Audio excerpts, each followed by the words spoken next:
Yes, biba byiza kuri wowe wabashije gukora subscribe kuri Sano Empire. Naho utari wabikora ariko ukaba ugiye kubikora ntibikugendekere gutyo. Ni iby'agaciro gakomeye cyane kuba warasize spot yawe ya subscribe kuri Sano Empire. Imana ibiguhera umugisha. Abasanzwe bamenyere Sano Empire tubagezaho amakuru agiye atandukanye, haba mu buzima busanzwe, muri politike, muri showbiz ndetse n'ahandi henshi hagiye hatandukanye habonetse amakuru. Sano Empire iyakugezaho mu ba mbere. Ni kuri iyo mpamvu kuri uno munsi rero twanyarukiye ku makuru ari gutangazwa kuri Green Card ku bantu bakinnye Green Card Rotary 2024. Ubungubu amahirwe yabo yo kuba bakerekeza muri Amerika iyongereye ku gipimo kidasanzwe, bitewe n'uko ibitangazamakuru byo muri USA ndetse n'abayobozi baho bakomeje kugenda bagaragaza yuko byanze bikunze abapurayinze muri uriya mwaka bose bagomba kubona viza, bagomba kujya muri Amerika. Ibyo byose nibyo tugiye kuba twarebera hamwe, ndetse n'impamvu ibyo bintu byose babikomeje kugenda babigarukaho, ndetse n'icyabitewe yuko abantu bose bapurayinze Green Card bagomba kwisanga muri Amerika. Icyo nagushishikariza wowe utari wabasha gukora subscribe, banza ukore subscribe, ukore no kuri iyo nzogera notification kugira ngo tuzajye twibanira mu nkuru zigiye zitandukanye, kandi ntiwibuke na like na comment byose uze kudufasha ubishyireho. Ni iby'agaciro gakomeye cyane kuko urabuteye inkunga ikomeye cyane Sano Empire. Ku bantu batazi Green Card Rotary, murabizi yuko rwose aya ni amahirwe aza buri mwaka atangwa na Leta Zunze Ubumwe za Amerika, aho ihereza abantu amahirwe yo kujya gutura mu gihugu cya Amerika ndetse no kuhakorera, ndetse bakabafasha mu buryo bwo kubona akazi, ndetse bakanabafasha no kubona ibyangombwa bituma bahatura. Iyi Green Card Rotary yatangiye kera cyane, ndetse ibyo ngibyo kuba yaratangiye kera ntabwo ari byo tugiye kuba twatindaho, ahubwo icyo tugiye kuba twatindaho ni uko ubu ngubu habonetse amahirwe asa nkaho adasanzwe, aho biri gutangazwa yuko buri muntu uwo ari we wese wapurayinze Green Card muri uriya mwaka wa 2024, uwo ari we wese agomba kwisanga mu gihugu cy'inzozi, dore ko abantu benshi bagifata ko ari igihugu cy'inzozi bitewe n'uko iyo ukoze bikunda. Wakwibaza ngo rero kugira ngo bashyire itangazo hanze rigaragaza yuko buri muntu uwo ari we wese wapurayinze iyi Green Card Rotary 2024 agomba kwisanga mu gihugu cya Amerika, byatewe n'iki? Murabizi yuko muri Leta Zunze Ubumwe za Amerika, ahagana muri Los Angeles, umujyi wa Los Angeles ukaba warahuye n'ibyiza byo kwibasirwa n'inkongi y'umuriro, ndetse n'ibikorwa remezo bigasenyuka mu buryo bukomeye cyane, ndetse abandi nabo bakaba bari basanzwe bafite imirimo myinshi cyane, dore ko mu kurahira kwa Donald Trump yavuze yuko igihugu cya Amerika agomba kugisubiza ijambo rikomeye cyane mu isi, haba mu bukungu, muri politike, mu gisirikare,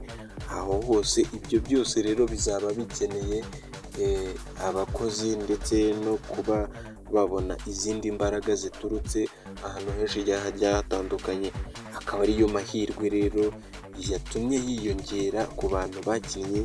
Green Card Rotary 2024, ndetse akaba ari amatangazo akomeje kugenda atambuka ku bitangazamakuru byahariya muri USA, ndetse akaba ariyo mpamvu abantu bakomeje kugenda babigarukaho, kuko icyabaye confirmed ni ibitangazamakuru binini bigiye byizewe, ku buryo uvuga yuko rwose ibitangazamakuru byashyize aya makuru hanze ari abantu bari seriye cyane. Iby'iyi Green Card 2024 murabizi yuko buri mwaka isanzwe iba, ndetse ikaza mu kwezi hagati y'ukwa 9 n'ukwa 10, ikaba ikorwa mu rwego rwo kuba abantu bashaka kwapurayinga ngo bajye muri Amerika bakabona amahirwe yo kujyayo ku giciro kiri hasi cyane, ndetse abantu benshi bavuga yuko ariyo viza yoroshye cyane kuba wakisanga mu gihugu cy'Amerika, ndetse abandi bakaba bavuga yuko rwose ari n'amahirwe meza kuko ugenda uhita ubona ibyo ukora ugakora, ndetse byaba na ngombwa waba ushaka no kwiga ukiga, kandi washaka guturayo ugaturayo, kuko iyo uhamaze mu gihe kingana n'imyaka itatu, hagati y'itatu n'ine, baguha resident permanent cyangwa se nationalite y'Abanyamerika, ukibera Umunyamerika. Ariyo mpamvu abantu benshi uba usanga bashaka gukina green card cyane. Abandi nabo bakomeje kugenda bagaruka kuri ano mahirwe, bakomeje kugenda bavuga yuko rwose ibyo bintu bitashoboka, kuko iyo bakinnye green card uba usanga hakinnye amamiliyoni n'amamiliyoni, kuko amahirwe yo kugira ngo utsindire iyi green card iri kuri 0.000 mo gutyo ku ijana, kuko iyi green card ibona umugabo igasiba undi. Abantu benshi bari basanzwe bazi yuko rwose niyo wayibonye uri umukene, iyo ubivuze ukabibwira umuntu ubisobanukiwe, mushobora kuba mwakandikirana akagutiza amafaranga y'urugendo, ubwo ndavuga itike y'indege ndetse n'utwangombwa tumwe na tumwe, dore ko bijya kugufata ahagera mu bihumbi 3 by'idolari mo gutyo, ndakeka aho mbiherukira. Ibyo byose rero bikaza kuvunjwamo yuko buri muntu uwo ari we wese ushobora kuba yabona ayo mahirwe ku muntu wabasha kuba yakina green card. Reka nkwibutse wowe utari wabasha gukora subscribe, ukora subscribe nurangiza ukande no kuri iyo nzogera notification, kugira ngo tuzajye twibanira mu nkuru n'ibiganiro bigiye bitandukanye bisesenguranye umucyo kandi bizira ibinyoma. Icyo nakubwira rero, wowe utari wabasha gukora subscribe, iki nicyo gihe kugira ngo ubashe gukora subscribe. Ngayo nguko rero ibya Leta Zunze Ubumwe za Amerika ndetse n'ibiri kuvugwa mu itangazamakuru, ikigenderewe ni ukuzamura umubare w'abakozi bafasha Leta Zunze Ubumwe za Amerika kugira ngo basubize uriya mujyi wa Los Angeles uko wari umeze, dore ko wahuye n'inkongi y'umuriro ikomeye cyane, amazu agasenyuka n'ibindi bikorwa remezo bigiye bitandukanye. Muri urwo rwego rero rwo kugira ngo bongere basane kariya gace, bakeneye